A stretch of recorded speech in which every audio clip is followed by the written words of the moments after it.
오늘 아침 전북권 주요 뉴스입니다. 도내한 농협에서 수매한 쌀 가운데 일부가 사라졌다는 의혹이 제기돼 조합원들이 진상규명을 촉구하고 있습니다. 폭염과 가뭄에 일부 농업용 저수지가 바닥을 드러내고 있습니다.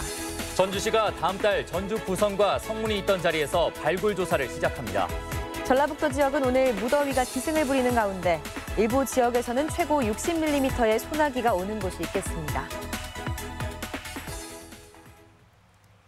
여러분 안녕하십니까? 전주 MBC 뉴스데이입니다.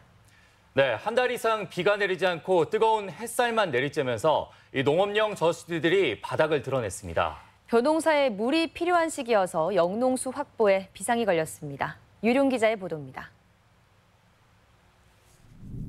정읍 고부면에 있는 만수 저수지. 만수라는 이름이 무색하게 저수지 바닥에 푸른 잔디가 자라났습니다. 골프 코스를 연상할 정도로 물이 빠져 주변 정읍천에서 밤낮 없이 양수기로 물을 퍼오고 있습니다. 최대 한 15%까지는 그 저수지 떨어졌었는데요. 현재 지금 정읍천에서 양수를 해가지고 주야로 양수를 해가지고 한 17%까지 올라와 있습니다. 비는 내리지 않고 내장호 물줄기를 여기저기에서 나눠 갔다 보니 말단부까지 영농수가 공급되지 못해 벌어진 일입니다. 이웃한 순창도 비상이 걸리기는 마찬가지입니다. 산간부에 있는 작은 저수지들이 아래로 물을 흘려보내지 않아 예년 같으면 물이 흘러넘칠 거점 저수지가 바닥을 드러내고 있습니다.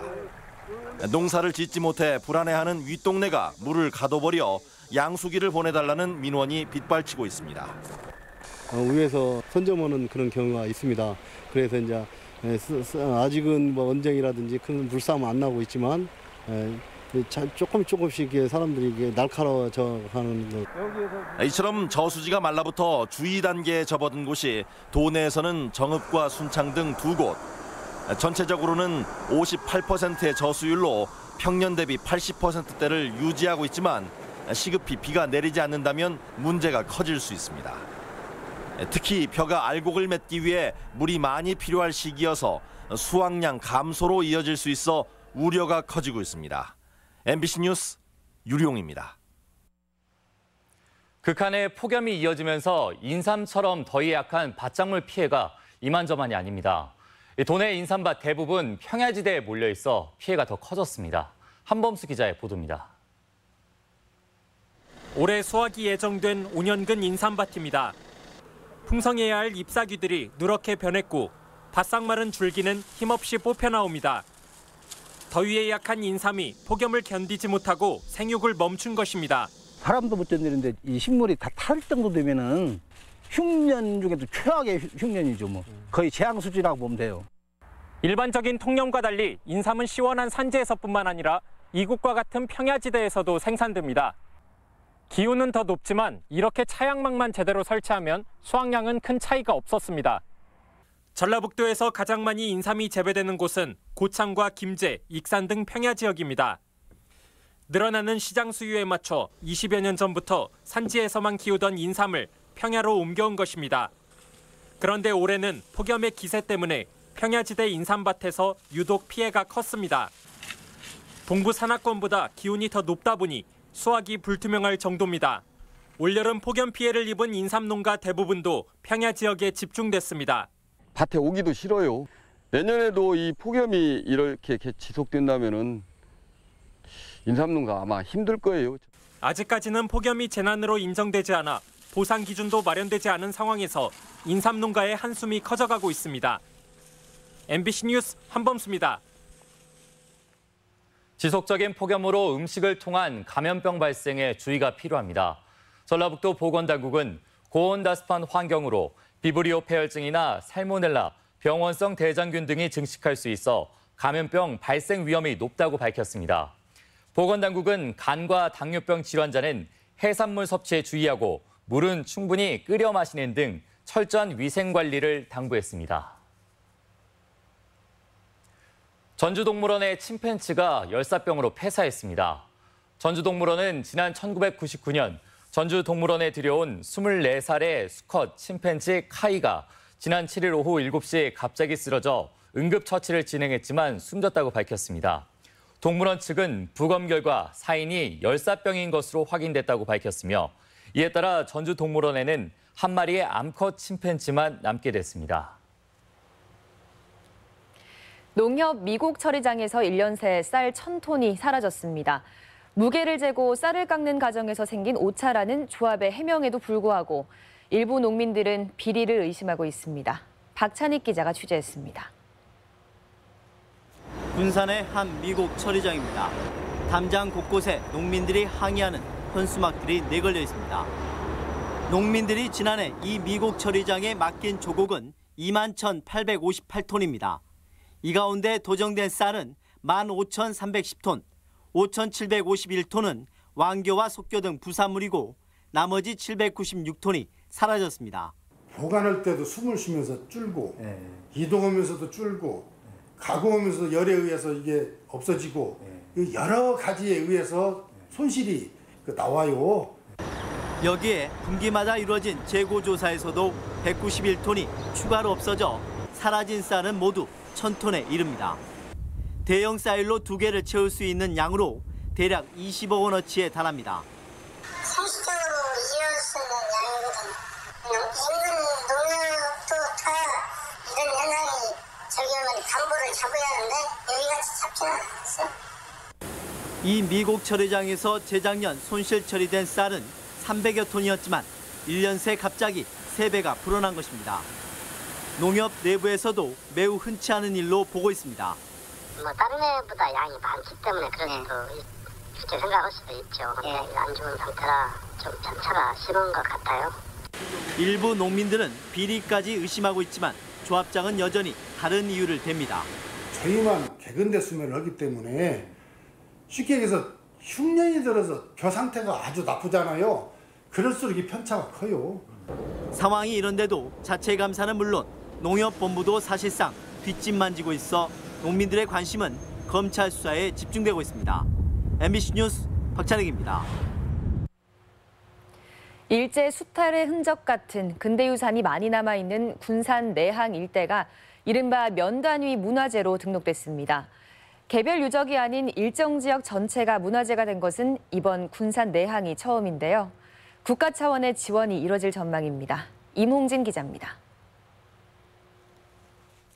일제감정기 경제 수탈의 시설과 흔적이 고스란히 남아있는 군산 내항. 문화재청은 근대문화유산의 입체적 보존과 활용을 위해 군산 내항을 면 단위 등록문화재로 지정했습니다. 또 군산 내항 일원의 뜬다리 부두를 비롯해서 항만 석축물인 호안, 내항철도, 옛 제1사료 주식회사 창고, 경기화학 약품 상사 저장 탱크 등 5개 핵심 시설과 건축물은 개별 문화재로 등록됐습니다. 일제강점기 경제수탈의 아픈 역사와 근대 산업화 시기를 총체적으로 살펴볼 수 있어서 그 가치를 인정하여 면 단위 등록문화재 지정은 목포와 영주시도 함께 포함됐는데 이번이 처음입니다. 군산의 이들 문화재에는 내년부터 5년간 보수 정비와 역사 경관 회복 등 관련 사업이 추진되고 400억 원 이상이 투입될 것으로 보입니다. 군산시는 근대문화역사지구에서 추진 중인 도시재생 뉴딜 사업과 연계한 문화재 시범 사업을 추진한다는 방침입니다. 특히 군산조선소와 한국GM 사태로 악화된 군산 지역의 관광산업과 지역경제 활성화의 모범 사례로 이끈다는 전략입니다. 근대 역사 문화 체험 공간으로서의 시너지 효과와 함께 관광 수요 증가와 지역경제 활성화에 기여할 것으로 기대됩니다. 옛 세관 본관의 사적 지정과 4곳의 등록문화재 지정에 이어 이번 면 단위 문화재 등록으로 군산이 지역문화의 중심 거점으로 재탄생하게 됐습니다. MBC 뉴스 임홍진입니다. 전주는 후백제의 수도이자 조선 왕조 발상지로서 찬란한 역사 문화의 중심이었죠. 당연히 도시를 둘러싼 성곽도 있었습니다. 지금은 흔적도 없이 사라진 전주의 옛 성곽을 전주시가 곧 발굴조사에 나섭니다. 이경희 기자가 보도합니다. 19세기에 제작된 것으로 추정되는 전주의 옛 지도입니다. 풍남문을 비롯해 동서남북에 위치한 4대문을 중심으로 사방을 성곽이 둘러싸고 있습니다. 성 안에는 풍패지광과 전라 가명, 경기전 모습이 또렷합니다. 전주의 성곽은 고려 말 처음 축조돼 조선 영조 때 완벽한 형태로 재건됐는데 둘레 2618보, 즉 3.2km였고 읍성 안 면적은 59만 제곱미터에 달했습니다. 하지만 일제강점기에 철거돼 지금은 풍남문만 명맥을 이어오고 있습니다. 동문은 현재 동문사거리고요. 그다음에 북문은 오거리 광장, 서문은 서문파출소가 현재 조선시대 전주부성의 문지로 알려져 있습니다. 전주시가 전주 부성을 복원하기 위해 다음 달부터 발굴 조사에 나섭니다. 고지도와 문헌 자료로만 추정해온 성문터와 성곽의 위치, 규모 등을 밝힐 예정인데 우선은 성문이 있었던 것으로 추정되는 동문 사거리와 오거리 광장 등에서 발굴을 시작합니다. 전주시는 발굴 성과에 따라 일부를 복원할 계획도 있습니다. 현재 남문만 남아있는데 나머지 동서 북문층에 가능한 곳 한 곳 정도는 더 복원을 할 계획이고요. 성곽도 일부는 복원할. 하지만 실제 성문지 등을 찾을 수 있을지는 장담할 수 없는 상황. 일제가 남긴 지적도 등 추정 근거가 되는 자료는 충분하다지만 도심 개발이 상당히 진행됐기 때문입니다. 또 발굴 범위에 따라서는 엄청난 예산이 필요해 어느 정도까지 발굴이 될지 구체적인 성과가 나올지는 가늠하기 어려워 보입니다. MBC 뉴스 이경입니다. 군산시는 삼성의 전장산업의 군산 투자유치 건의문을 청와대에 직접 전달했습니다. 군산시는 신재생 에너지 클러스터와 전기 상용차 자율주행, 글로벌 전진기지 구축에 적합한 여건을 갖춰 삼성의 전장산업 투자 최적지로 큰 시너지 효과를 가져올 것이라고 강조했다고 밝혔습니다. 군산시는 정치권이 보다 적극 나서주길 기대하고 오늘은 강 정당 대표와 국회, 기재부, 산자부, 삼성 측을 방문해 건의문을 전달하기로 했습니다. 휘발유 가격이 고공행진을 이어가고 있습니다. 한국석유공사에 따르면 도내 보통 휘발유 평균 가격은 리터당 1,605원으로 1년 전 1,436원과 비교해 12%나 올랐습니다. 당분간 휘발유 가격이 인하될 가능성은 높지 않은 가운데 계속된 폭염으로 차량 에어컨 사용까지 늘어 소비자들의 유류비 부담이 가중되고 있습니다. 도의회의 재량사업비 부활 움직임에 시민단체가 강력 반발하고 나섰습니다. 참여자치 전북시민연대는 도의회가 폐지를 약속했던 재량사업비를 되살리려는 것은 비리와 결탁하려는 것이자 예산 편성 원칙마저 무시하는 처사라며 반대 입장을 나타냈습니다. 또 의원 각자의 의견을 조사해 공개하겠다고 밝혔으며 재량사업비 비리에는 집행부의 책임도 있다며 도청 측에 거부 입장을 요구했습니다. 새만금 사업의 속도를 위해 새만금 특별법 개정안의 신속한 처리가 과제로 떠오르고 있습니다. 전라북도에 따르면 지난해 김관영 의원이 사업자 요건과 입주기업 임대료 완화 등을 내용으로 한 새 특법 개정안을 발의했지만 국회 상임위에서 안건으로 상정되지 않고 있습니다. 이런 가운데 안호영 의원도 새만금 개발 절차를 간소화하는 법안 발의를 예정하고 있어 도는 이들 법안이 다음 달 정기국회에서 논의될 수 있도록 행정력을 모은다는 방침입니다.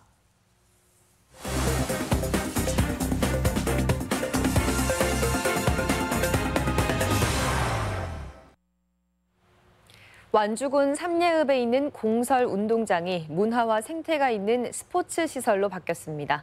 지역 소식 김한관 기자입니다. 완주군이 시설이 낡아 안전사고 위험이 높은 삼례 공설 운동장을 생태형 체육시설로 탈바꿈시켰습니다. 기존의 관중석을 헐어 공원형 좌석으로 바꾸고 개방형 산책로를 설치했으며 축구장에는 국제 규격에 적합한 천연 잔디를 새로 깔았습니다. 운동장은 내년 5월 완주 군민의 날 행사 이후 일반에 개방할 예정입니다. 새롭게 태어난 생태형 종합운동장이 주민들의 삶의 질 향상에 큰 역할을 담당할 것으로 기대하고 있습니다. 진안 고원 마이산 고추시장이 오는 14일 진안읍 한방약초센터 부지에서 개장합니다. 10월 29일까지 진안 장날에 맞춰 열리는 고추시장은 생산 실명제를 시행해 소비자는 우수한 품질의 고추를 구매할 수 있습니다. 진안 고추는 독특한 향기에 색깔이 곱고 껍질이 두꺼워 고춧가루가 많이 나오는 것이 특징입니다. 불볕더위와 가뭄, 병충해 등 고추 생장에 큰 타격이 있습니다. 하지만 명품 마이산 진안고추는 올해도 그 명성에 맞게 많은 소비자가 찾아주실 것으로 기대하고 있습니다. 오는 10월 세계 발효 소스를 한 자리에서 접할 수 있는 세계 발효 소스 박람회를 앞두고 참가 기업을 모집합니다. 이달 31일까지 순창군 장류사업소나 박람회 홈페이지를 통해 신청을 받는데 참가 기업에는 다양한 경영 기반 시설과 홍보, 컨설팅 등의 혜택이 제공됩니다. 근대 문화도시 군산을 알리는 군산 야행이 주말인 내일부터 이틀간 도심 일원에서 열립니다. 올해 군산 야행은 근대 역사 박물관부터 동국사에 이르는 구간에 빛의 거리 조성과 근대 문화 유산을 재현한 11개의 부스가 설치돼 볼거리를 강화했으며 70여 개의 공연과 체험 프로그램이 진행됩니다. MBC 뉴스 김한광입니다. 새만금 유역의 가축 분뇨 불법 배출 단속이 강화됩니다. 전라북도는 수질 오염과 악취를 발생시키는 축산 분뇨 무단 방류를 막기 위해 만경강과 동진강 유역 가축 분뇨 시설 6,280곳을 점검한다고 밝혔습니다. 단속 내용은 불법 폐수 방류와 가축 퇴비 침출수 유출, 퇴액비 업체의 운영 기준 위반 여부 등이며 적발 시 행정처분과 고발 조치한다는 계획입니다. 다음은 우리 지역 행사와 문화 소식입니다. 광복 제73주년을 기념하는 나라사랑 광복음악회가 내일 도청 야외 공연장에서 열립니다.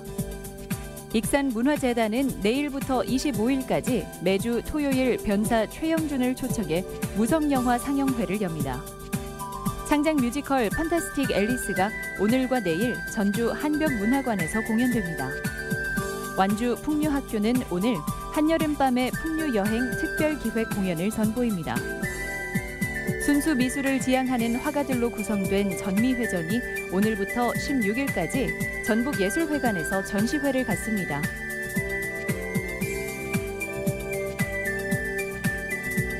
오늘부터 사흘간 완주 고산문화공원에서 제28회 나라꽃 무궁화 완주축제가 열립니다. 임실 치즈마을에서 오늘과 내일 주민들이 준비한 작은 음악회와 치맥 파티가 열립니다. 농구 꿈나무들의 장인 유소년 클럽 농구대회가 오늘부터 12일까지 군산 월명체육관과 교육문화회관에서 치러집니다. 정읍 고용복지플러스센터에서는 오늘 할인과 함께하는 구인구직 만남의 날 행사를 진행합니다. 장수군은 이웃사랑 실천을 위해 오늘 군청 앞 주차장에서 헌혈 운동을 실시합니다.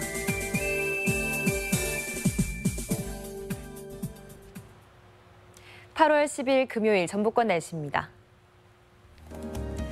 전라북도는 오늘 32일째 폭염특보가 내려진 가운데 무덥고 대기 불안정으로 10에서 60mm의 소나기가 오는 곳이 있겠습니다. 미세먼지 농도는 좋음 수준을 보이겠습니다. 지역별 최고 기온입니다. 순창 35도, 전주 34도의 분포를 보이겠고 동북권은 진안과 장수가 33도, 서해안권은 부안 34도, 군산 33도 등의 분포로 어제와 비슷하거나 다소 낮겠습니다. 바다의 물결은 서해남부 앞바다에서 0.5m, 먼바다에서 0.5에서 1m로 일겠습니다.